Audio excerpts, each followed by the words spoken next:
Grüß Gott, meine lieben 1000 PS TV-Zuschauer in den heiligen Hallen von Parts Europe, wo ich jetzt eine gründliche Betriebsprüfung durchführen werde.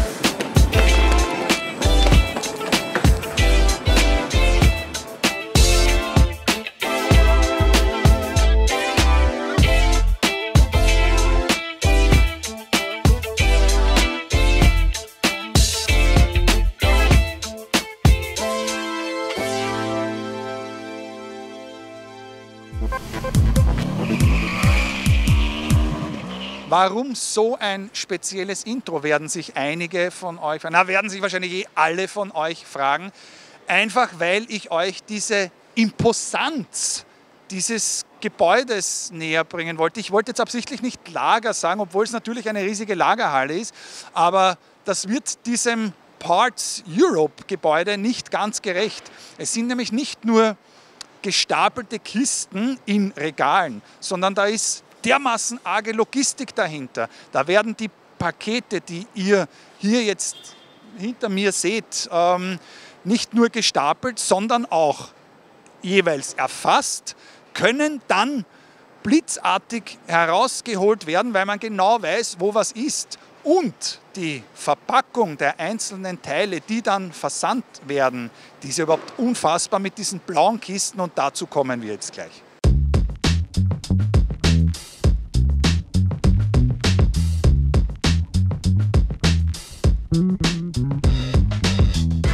Ich taste mich vorsichtig heran, weil wirklich stören mag ich hier niemanden. Die müssen alle auf Zack sein, die müssen da ordentlich arbeiten, aber hallo!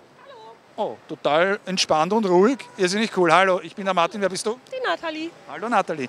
Du bist hier dafür zuständig, dass die Waren, die hereinkommen, was wird da Besonderes gemacht? Also hier ist die SK10, hier vermessen wir Neuware. Die wird vermessen, gewogen, und das System passt dann entsprechend an, dass wenn die bestellt werden, die passenden Versandkartons auch gewählt werden können. Das heißt, das Besondere hier ist, hallo, da bist du, das Besondere hier ist, dass eben, wie du ja jetzt gesagt hast, die Ware wird vermessen, die reinkommt, wird gewogen. Das heißt, ein Produkt, das jetzt 100-fach eingelagert wird, wird einmal abgewogen. Dieses Gewicht ist jetzt sozusagen im System drinnen. Und wenn dann eine Kiste an einen Kunden rausgehen soll, wo Hausnummer 10 Waren drinnen sind, dann müssen diese 10 Waren zusammen ein gewisses Gewicht ergeben. Genau. Und wenn das arg abweicht, was passiert dann? Dann wird diese blaue Kiste rausgeschossen, es kommt eine Warnlampe und das muss nachkontrolliert werden. Das hast du gar nicht gewusst, genau, gell? Ja, doch. Ja, das hast du gut. Aber du wolltest es nicht so theatralisch rüberbringen. Genau. Nathalie, vielen Dank, ich lasse dich schon in Ruhe und wir schauen weiter, was mit den blauen Kisten passiert. Es handelt sich um ein amerikanisches Unternehmen. Dead Trouser, sagt man da wohl. Tote Hose, jetzt ist gar nichts los. Obwohl, da drüben bewegt sich eines der Karusselle, die hier im Hintergrund, wie ich schon gesagt habe, die blauen Kisten jonglieren. Das heißt, die fahren im Kreis. Es wird die eine Kiste, wo eben der Artikel drinnen ist, der bestellt wurde und jetzt sozusagen versandt werden soll. Oh, da ist was los. Da bewegt sich das Karussell. Es wird die Nummer, keine Ahnung, wurscht, Millionen hat das ganze System. Und es ist ein bisschen eine konfuse Logik dahinter, weil kein Mensch weiß, wo gerade welche Kiste ist. Der Computer weiß es, also das System weiß ganz genau, wo welche Kiste sich gerade befindet. Und da wird eben dann ein Artikel, der bestellt wurde, ausgewählt. Da wird im Kreis gefahren, bis die Kiste da ist, dann in die richtige Höhe, rausgenommen, auf das Förderband gelegt und dann passiert der nächste Schritt, dass dieser Artikel dann ausgewählt wird, um verpackt zu werden. Claudia, ich weiß alle Namen. Hallo Claudia. Ich wollte dich auf deine Schuhe ansprechen. Ja. Ich habe so geile, geile Überzieher. Ja. Wieso hast du keine geilen Überzieher? Sind das Stahlkappenschuhe? Das sind Sicherheitsschuhe, ja, richtig. Ja, genau, das muss ich jetzt auch. Ja, tatsächlich. Funktioniert. Hat's weh getan? Nein, alles gut. Okay, Claudia hat tatsächlich Stahlkappenschuhe an. Natürlich hast du, weil du da arbeitest, schon vorbereitet schöne Schuhe. Ich habe da die, obwohl mir gefallen meine fast besser. Die sind schon stylisch, oder? Ich finde sie sehr cool. Türkis, eine meiner Lieblingsfarben. Claudia, danke, du kannst schon wieder was arbeiten. Also ich muss ja auch arbeiten, leider.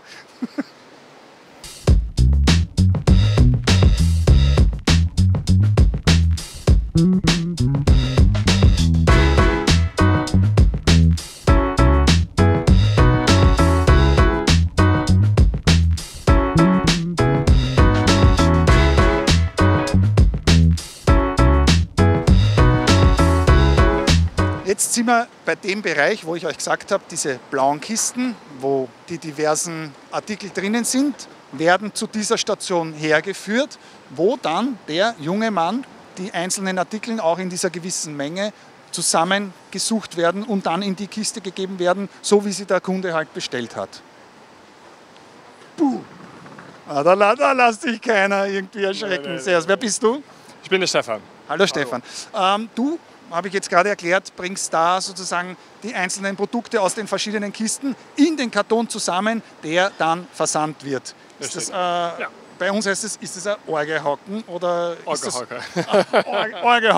Wie lange kannst du das machen? Jetzt stundenmäßig? Ja, eine halbe Stunde sollte man es machen, und wegen dann, der Konzentration, und dann wechseln wir ein bisschen Stunde, aber Maximum. okay, und dann bist du wieder bei einer gemütlichen Station. Genau.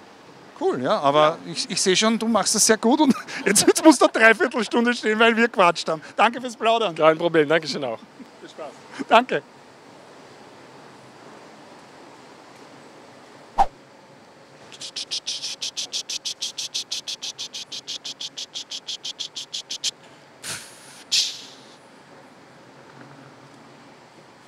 Ich könnte stundenlang zuschauen. Das ist so wie früher bei der Modellbaueisenbahn.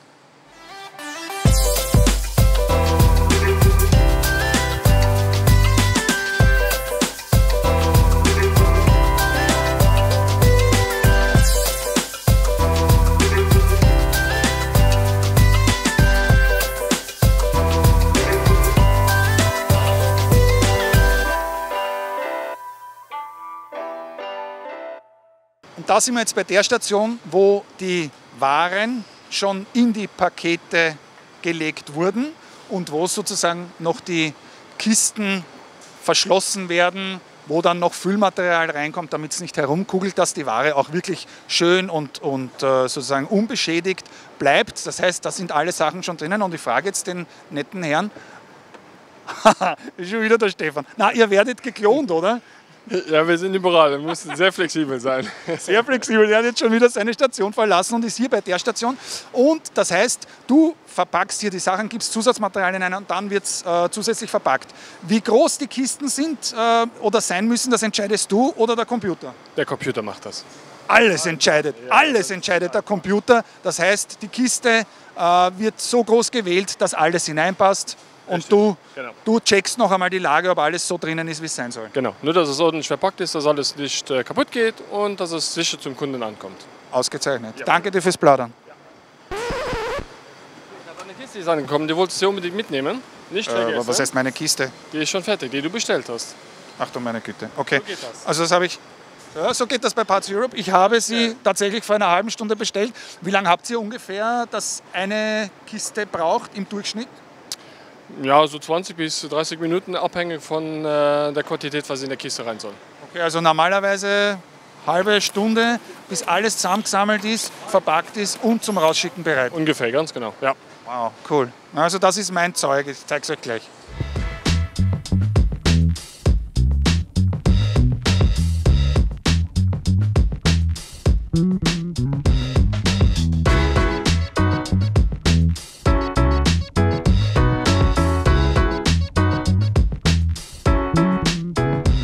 Bevor ich aber mein Geburtstags-, Oster-, Weihnachts-, Namenstags-, Backerl, was auch immer aufmache, muss ich noch eine Sache klären. Parts Europe ist nämlich ein, sage ich mal, Multikulti-Betrieb. Es gibt hier, glaube ich, 38 verschiedene Landsleute und 26 verschiedene Sprachen, wenn ich es mir gemerkt habe, werden hier gesprochen. Und da habe ich mir gedacht, na schauen wir mal, wo ist denn der Österreicher? Und jetzt hat man mir verraten, Entschuldigung, darf ich dich kurz stören? Ja, wie heißt du mit dem Nachnamen? Österreicher. Wir haben hier den Herrn Österreicher. Ja. Also eigentlich haben Sie mich ein bisschen verarscht, aber es stimmt, du bist hier der Österreicher, aber du bist von wo? Von Luxemburg. Du bist ein Luxemburger. Genau. Den Namen gibt es nicht so häufig in Luxemburg, darum. Ich hatte auch immer damit verwechselt, ne? Jeder glaubt sofort, ja, du bist Österreicher, aber ja, muss ich immer alles erklären. So ne? primitiv sind die Österreicher schon, das glauben, wenn einer Österreicher ist, dass auch einer ist. Du bist hier bei der Station, die ist eigentlich sehr speziell, weil die ganzen riesigen oder komischen Sachen, die nicht so recht verpackt werden können, die landen bei dir, die musst du dann von Hand sozusagen ordentlich verpacken, damit die hinten rauskommen beim Shipping. Damit die ordnungsgemäß eingelagert werden können.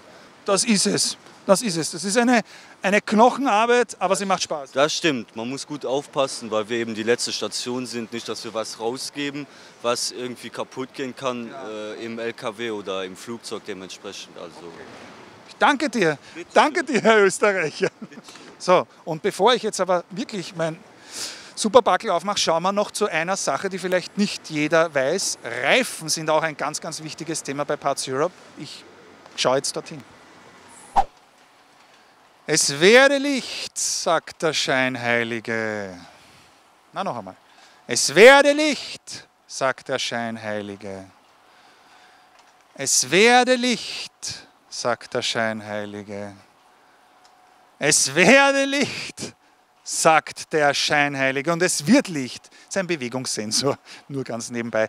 Hier sind wir bei den Reifen und das ist etwas sehr Wichtiges für Parts Europe. Also man weiß es vielleicht nicht unbedingt, aber bei Parts Europe gibt es eigentlich alle Reifen lagernd, die es so gibt. Das heißt, die Händler schätzen es sehr, dass, wenn sie gerade diesen oder jenen Reifen brauchen, dass sie ihn bei Parts Europe auch bekommen.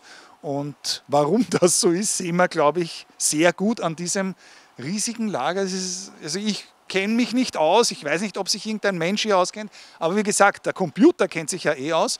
Und hier haben wir diese Galgenmännchen, so schauen es für mich aus, die da herumfahren. Und da werden die Reifen eben drangehängt, die geliefert werden. Beziehungsweise da werden die Reifen dann montiert, die dann auch wirklich eingelagert werden. Wenn der Lastwagen ankommt mit den ganzen Reifen, werden die Reifen einfach auf diese gelben Haken geworfen, gelegt oder gehängt eben. Und das ist auch eine sehr eigenwillige Sache bei Parts Europe. Also vielleicht machen es andere Firmen auch, aber hier wird es sehr stark durchgeführt, dass die Mitarbeiter keine langen Wege mit schweren Lasten zurücklegen müssen. Und wenn da eine Reifenlieferung zum Beispiel kommt oder wenn irgendwas anderes geliefert wird, dann gehen die Fließbandeln sogar bis in den Sattelschlepper hinein, damit man da eben keine weiten Wege gehen muss. Die Laufbänder sind so konstruiert, dass man das nicht so weit schleppen muss und hochheben muss. Und jetzt werden sogar irgendwelche Tische umgebaut, hat man mir gesagt, wo dann 2 Arbeiter dran arbeiten und dann wird es ja nur für einen Arbeiter von der Höhe her passen. Da werden dann jetzt 2 Tische draus gemacht. Also Arbeitsschutz bzw. ein ordentliches Arbeitsklima ist hier auch sehr wichtig, aber das ist auch nicht unlogisch. Parts Europe ist sehr stark angewiesen auf die Mitarbeiter, die hier sind. Die will man nicht verlieren, deswegen schmiert man ihnen ordentlich Honig ums Maul.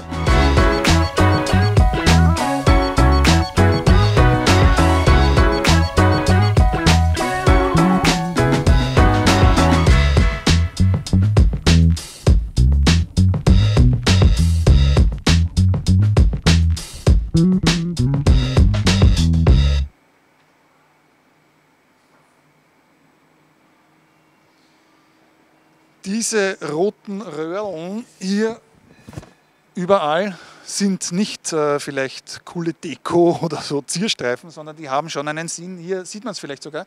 Das sind Wasserrohre und draußen ist ein riesengroßer Wassertank Und wenn einmal das ganz Schlimme passiert, dass irgendwo Feuer ausbricht, dann wird sofort von oben gelöscht. Also es ist nicht nur vielleicht unten dann der Boden feucht, sondern von ganz oben kommt dann das Wasser. Und lustigerweise da bei den Reifen hat es jetzt unlängst ein Auslösen der Sprenkelanlage gegeben, aber nicht, weil da irgendwas zu heiß wurde, sondern weil etwas draufgeflogen ist und da waren dann gleich ein paar tausend Liter Wasser in diesem Bereich. Und bei Reifen ist es Gott sei Dank wurscht, die sind dann halt systematisch ausgesaugt worden, immer wieder, bis sie wieder trocken waren. Und Reifen haben Gott sei Dank durch Wasser überhaupt keine Probleme.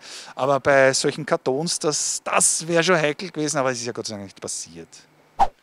Bei all den Tausenden, wahrscheinlich sogar Millionen Artikeln, die es bei Parts Europe gibt, das erkläre ich euch dann nachher noch, was es da alles gibt. Für mich oder für uns von 1000 PS natürlich Icon irgendwie das Wichtigste, weil das sind unsere Quandeln, das ist genau das, was uns taugt. Ich stehe da jetzt im PIC-Modul, wo dann die einzelnen Icon-Produkte rausgepickt werden, wie man so schön sagt, um dann eben verschickt zu werden. Aber die neuen Produkte bzw. die ganzen Quandl-Geschichten, so heißt es bei uns, die werde ich mir dann oben in den Schauräumen reinziehen und jetzt verlasse ich die Lagerhalle einmal, um mein Ostergeburtstags-, Weihnachts-, Namenstagspackerl aufzumachen.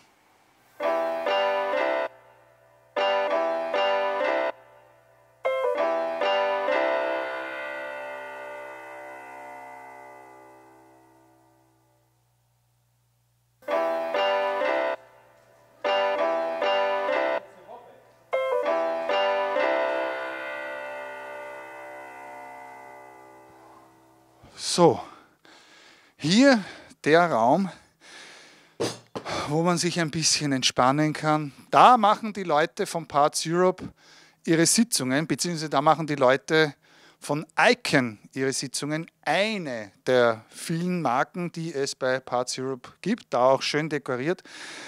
Und da gönne ich mir jetzt die Zeit und mache endlich mein Geburtstags-, Namenstags-, Oster-, was auch immer, Packerl auf.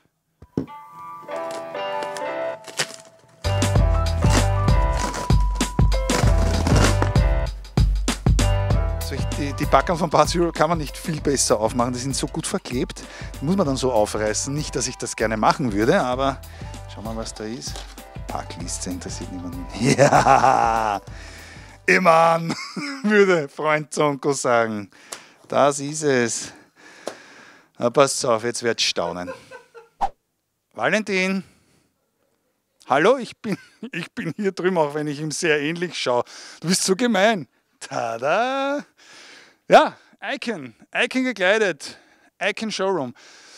Warum Icon auf den ganzen Messen die Produkte herzeigt? Weil Parts Europe ja gar nicht an Endkunden liefert. Parts Europe liefert an Händler, liefert an Werkstätten für die einzelnen Teile. Es können ja ganze Motorräder aufgebaut werden. Ich habe unten gesehen einen Motorradrahmen, vorrangig Harley Davidson, da gibt es ja ganz fette Bücher. Ich werde nachher schauen, ob wir wen finden, der uns das erklären kann. Hier jedenfalls der Icon Showroom. Es ist nicht alles, was es gibt, aber ich glaube, ihr erkennt diese leibenden, bunten, spacigen Designs. Ich meine, das ist ein Wahnsinn, der schaut so leibend aus. Das ist im Übrigen der Airflight. Mir taugt das sehr, mit diesem Visier so weit runtergezogen. Ist mal was anderes. Muss aber nicht jedem gefallen. Es gibt auch noch andere Modelle. Ja, es gibt viele Sachen von Icon, die halt richtig leibend ausschauen. Im Programm von Parts Europe aber auch noch andere Marken. EFX zum Beispiel, eher im niedrigeren Preissegment. Man hat halt so in allen Preislagen was anzubieten, wobei der eigentlich schon sehr hochwertig auch innen ausschaut, der Chattinger. Und dann Thor. Thor hat jetzt, ich habe immer geglaubt, das hat was mit diesem Gott zu tun.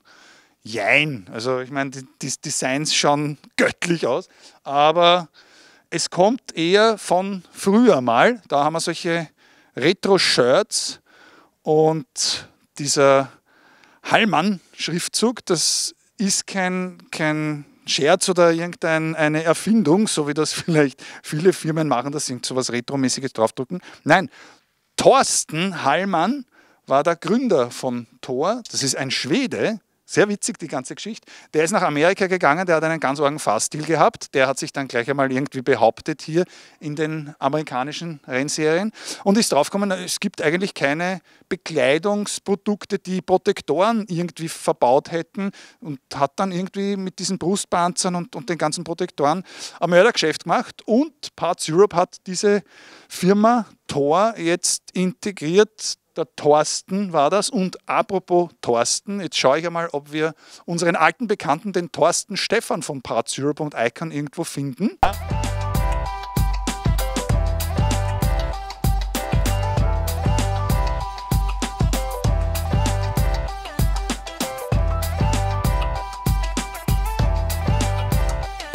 Da bist du!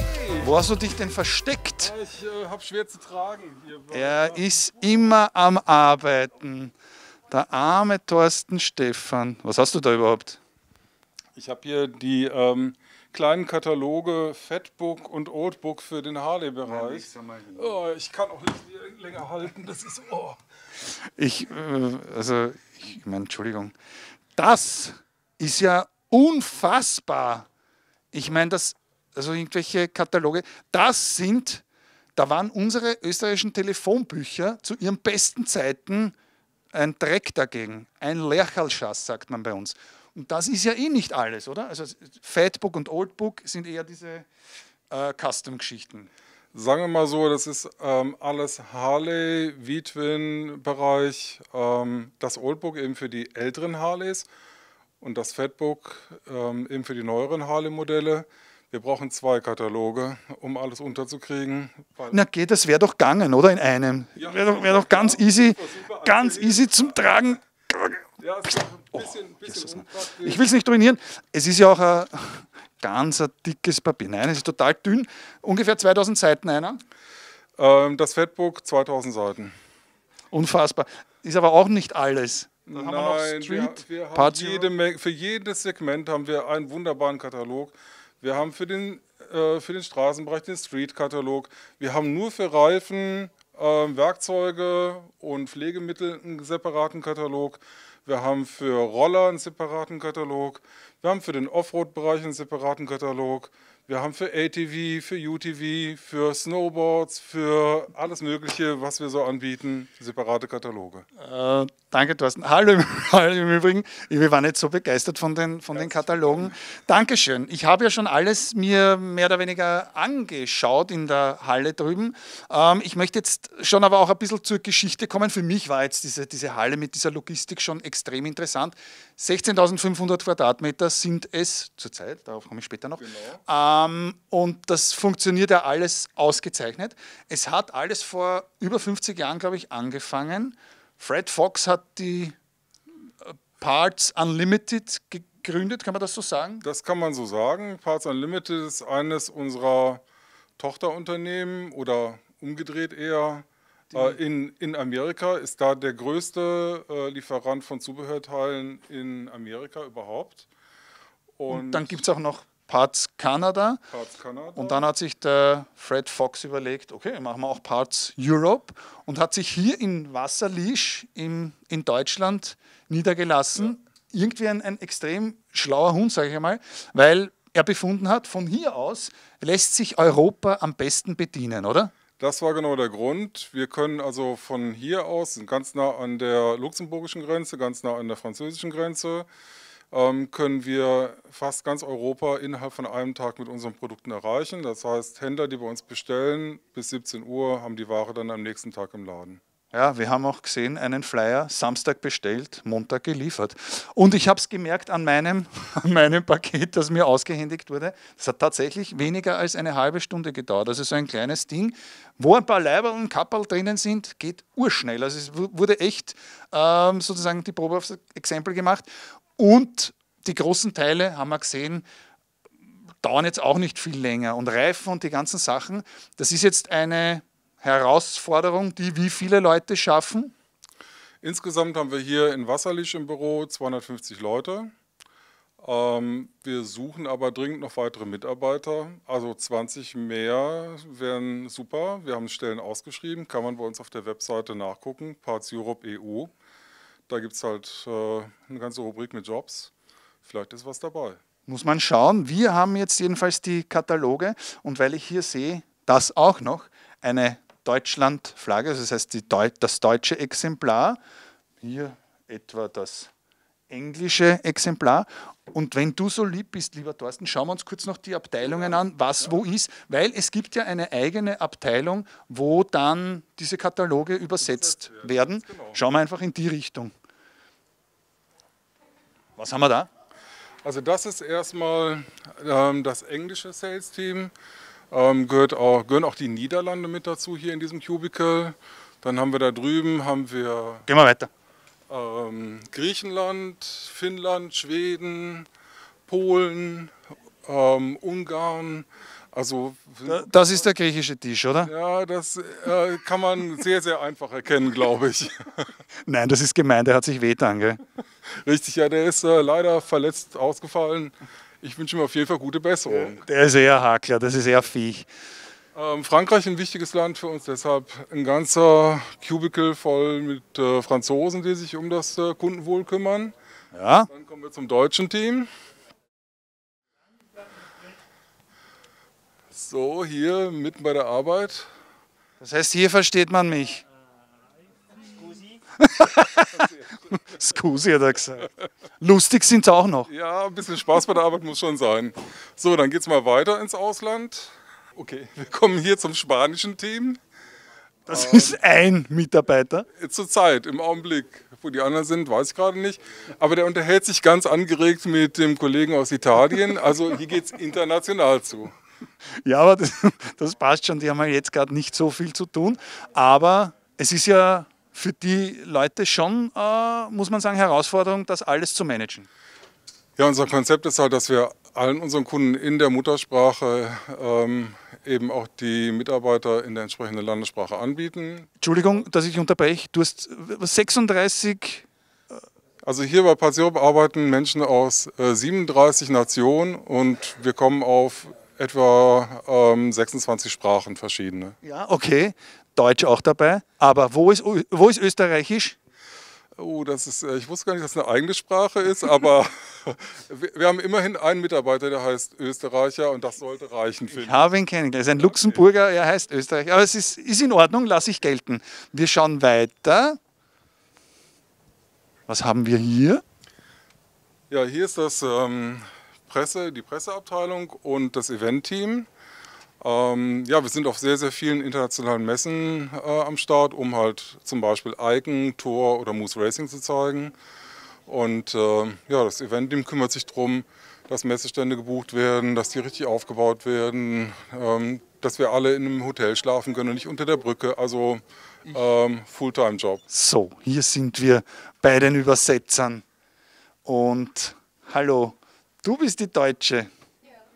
Und du bist? Französisch. Sprichst du auch Deutsch? Ein bisschen, ja. Oh, die sind alle international. Und mit dir habe ich vorher schon geplaudert. Du hast mir gesagt, ihr macht die ganzen Übersetzungen, beziehungsweise ihr kriegt es schon von einem Übersetzungsbüro, aber ihr müsst über alles noch drüber schauen. Genau, da bin ich jetzt auch gerade dran, wie man sieht. Hier Englisch, Deutsch vergleiche ich jetzt gerade mal. Ja. Ist das schöne Haken, oder? Ja, ist ganz nett. Ein schöne Haken heißt bei uns, das ist anstrengend. Ach so, ja, okay, ich kann kein Österreichisch daher. Aber ja. die macht Schöner Spaß. Haken. Ja. Ein schöner Haken. Na gut, okay. Na, ich möchte es nicht machen, aber hey, cool. Was? Halt. Ja. Da liegen so viele schöne Hefteln herum und Bücher und sonstigen Sachen. Was ist das da? Ja, das ist die Arbeit unseres Mediateams. Die ganzen Kataloge müssen ja auch irgendwie gestaltet werden und müssen gut aussehen. Und das ist die Arbeit hier dieses Teams. Okay, und das schaut hallo im Übrigen. Servus. Grüß dich. Du bist der? Der Wolfgang? Hallo Wolfgang. Das schaut da immer so aus? Oder? Nein, es schaut nicht immer so aus, aber das gibt eine gute Übersicht über das, was wir so produzieren. Ja, aber es ist schön, mir gefällt es gut. Es ist richtig viel. Also wir fangen an quasi mit dem kleinsten Produkt, das ist eine Visitenkarte, bis hin zu unserem größten Produkt, das ist das Fatbook, was nahezu 2000 Seiten hat. Aber auf die Visitkarten bist du stolzer, oder? Weil das Fatbook, das könnte jeder, oder? Das könnte jeder, klar. Nein, es ist schon, Die also, Herausforderung ist die Visitenkarte. die Ganz klar. Herausforderung ist eine schöne Visitenkarte. Nein, es ist unfassbar. Und da macht sie das ganze Layout. Also muss jetzt sagen, die kleineren Kataloge, die machen wir im Haus. Wir haben ein Team von 4 Leuten, also wir können diese Riesenkataloge nicht selber machen. Okay. Aber wir arbeiten mit einer Werbeagentur in den USA zusammen, die auch zur Firma gehört. Die machen dann Layouts für die großen Kataloge. Wir bekommen die Druckdaten und die werden dann in Deutschland gedruckt, diese Kataloge. Das heißt, es ist natürlich von Vorteil, wenn man ein großer Konzern ist, wo man dann sozusagen Zugriff auf alles hat. Ja, auf jeden Fall. Ich sehe hier die ganzen Quant-Kataloge, Icon, Das Tor. sind so unsere Hausmarken. Diese Kataloge, die werden schon im Haus bearbeitet. Nur die ganz großen Kataloge. Und man kann ja auch sozusagen alle Kataloge im Internet downloaden. Ja. Und was mich gewundert hat, ich wollte mal unlängst das Fatbook ausdrucken am Kopierer und der Nils hat gesagt, nein, das kannst du nicht machen, das verstehe ich nicht. 2000 Seiten kopieren ist doch überhaupt kein Problem, oder? Ja, und das Beste am Schluss, obwohl es eigentlich am Anfang ist, im Eingangsbereich sehe ich 2 Mörderumbauten. Also so ich mich ein bisschen auskenne, ist das eine MT-07, eine XSR 700. Ganz genau steht drauf. Ich habe das jetzt aber nicht gelesen. Bitte, ihr wisst es, ich bin so Scharsauger, ich hätte es nicht lesen können. XSR 700, ah ja, da steht es. Und drüben eine SV 650 Suzuki. Und ich meine, ihr werdet es nicht herstellen, wenn das von irgendwelchen Fremden irgendwelche Umbauten wären. Was hat es damit auf sich? Das ist von der griechischen Firma Sea Racer. Die entwickeln komplette Kits, um das Bike halt entsprechend tunen zu können oder optisch auffrischen zu können. Und wenn ich mir die SV angucke, die ist ja original eher etwas bieder. Also vom bieder kann man hier nun wirklich nicht sprechen. Und das Ganze ist auch durchaus sehr, sehr preiswert. Also man kann die Teile einzeln bestellen und halt sich das rauspicken, was man gerne haben möchte und so halt Stück für Stück sein eigenes Motorrad gestalten. Wie heißt die Bude noch einmal? Sea Racer, also Sea Racer. Sea Racer. Und da seid ihr der Exklusivpartner? Zumindest für die Teile für diese beiden Maschinen hier haben wir die Exklusivrechte. Genau. Und ich spitze da ein bisschen auf diese XSR 700, taugt mir sehr. Fährt sich sicher auch interessant. Ich würde jetzt gerne fahren. Ist das ein Problem, wenn ich die fahren will? Natürlich ist das ein Problem. Du kannst ja nicht einfach mit dem Motorrad rausfahren. Also, ja, aber wie sagt man bei uns in Österreich so schön, ist mir wurscht. Vielen Dank, es war mir ein Vergnügen. Fauli, so geht das aber nicht hier. Das haben wir aber nicht abgesprochen. Warte mal, Fauli!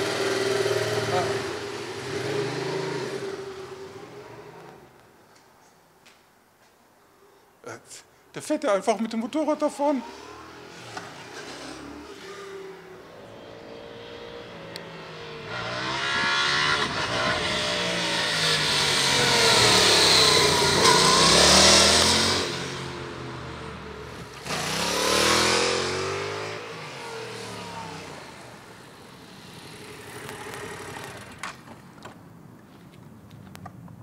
Oh, hier liegt ein Mikro. Also ganz geklappt hat sie jetzt nicht mit der Flucht, wenn man, so wie ich, auf dem Parts Europe Gelände in die Sackgasse fährt. Aber so kann ich euch jetzt wenigstens zeigen, dass das noch lange nicht alles ist. Diese 16.500 Quadratmeter von Parts Europe werden erweitert. In Kürze stehen hier dann insgesamt 43.000 Quadratmeter Lagerhalle bzw. Logistikzentrum und dann wird noch mehr ausgeliefert, dann wird noch mehr verkauft. Dann kommen noch viele Marken dazu. Es kommt nämlich auch was im Tourengepäckbereich dazu. Mehr darf ich nicht verraten, beziehungsweise man hat mir auch nicht mehr gesagt. Wissen ja, dass ich eine Plaudertasche bin.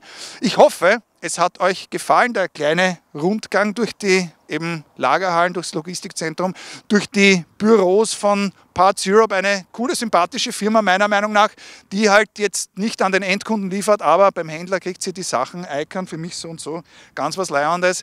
Danke fürs Zuschauen, danke fürs Zuhören. Unseren YouTube-Kanal abonnieren, vielleicht gebt ihr Parts Europe einen Daumen hoch, vielleicht mir, es war ja vielleicht für den einen oder anderen ein recht witziger Besuch hier.